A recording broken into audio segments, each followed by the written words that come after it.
Hello Wolfers, welcome back to the Wolf Practice. Today we're talking about something that you'll find a little bit strange, which is basically David against Goliath. What are we talking about here? Wasn't this supposed to be a supply chain video? Yes, it is. In reality, what we want to talk about today is punching above your weight. So how you, as a supply chain leader in a small to mid-sized company, can actually outperform big giants in your own industry. And there have been so many cases of this kind that you need to trust us this is possible. You might want to consider one thing.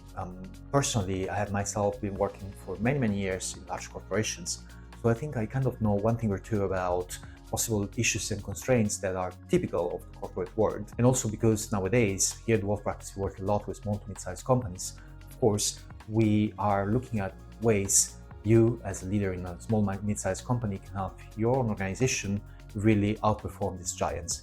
Basically using your own agility and making sure that you can leverage this to move to the next level. Because let's face it, and I'm going to force the matter here a little bit, just overgeneralizing. So it's not always the case. Let's keep safe any sort of exceptions that might exist out there.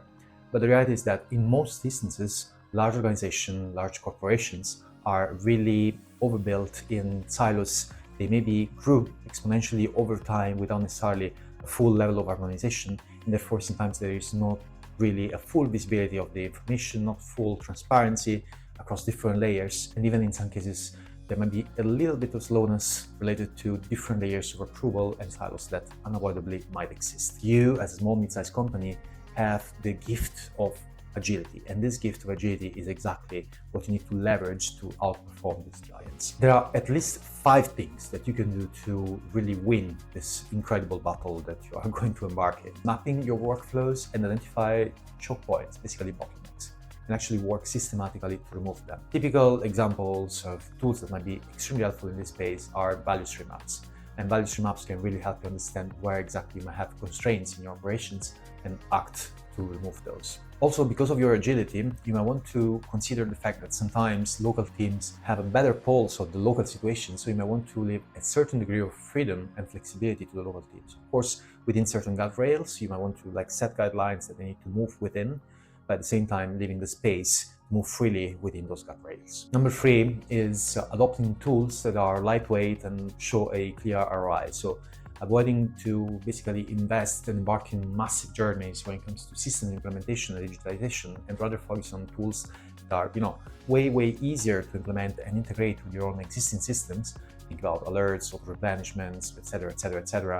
Things that effectively can be implemented easily. We talked about cybersecurity a couple of weeks ago, so always validate the security of the systems, but the availability of very effective, very safe systems out there that might help solve your issues without massive investment is enormous. And with artificial intelligence, taking strides and incredible, very fast strides towards more and more capable, more and more powerful system, the landscape and the market in that area is actually even expanding and growing really fast. Therefore, watch that space because there is a lot to source from. You're small, you're agile. Before you can run micro pilots and micro tests, try, fail, improve, and do better, and try again. So basically, as they say, fail fast, making sure that you can tweak and adjust as necessary because you really have a lot of flexibility when it comes to running micro pilots. And last but not the least, very important, because we said sometimes large corporations can be a little bit slow, and agility is your superpower here, making sure that you track operation speed is again your key metrics, because it's operation speed that helps you outweigh those major large organizations. Think about things like response time, decision time, replenishment time, anything that in a way relates to time and lead time. It's something that you might want to track because it gives you a perspective of where exactly you can be faster than the average in the market and therefore win in that space. As I mentioned before, here at World Practice, we work a lot with small to mid-sized companies.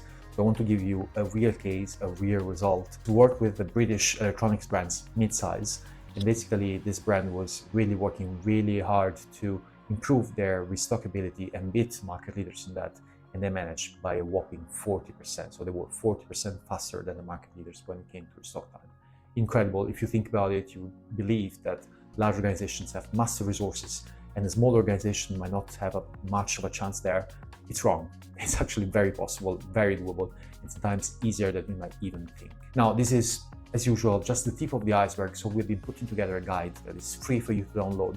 Just access the link that is reported in the description of this video down here, and you'll be able to download our mid-market agility playbook. If you find the guide helpful, or if you find this video interesting or insightful, please leave a like or a comment. We'd be happy to engage with you. Don't forget to share this video also with anyone within your network who might be interested. And by all means, don't forget to subscribe to our channel to be always on top of everything new that comes on a weekly basis by the Wolf Practice, expressly made for you. I look forward to talking to you all next week.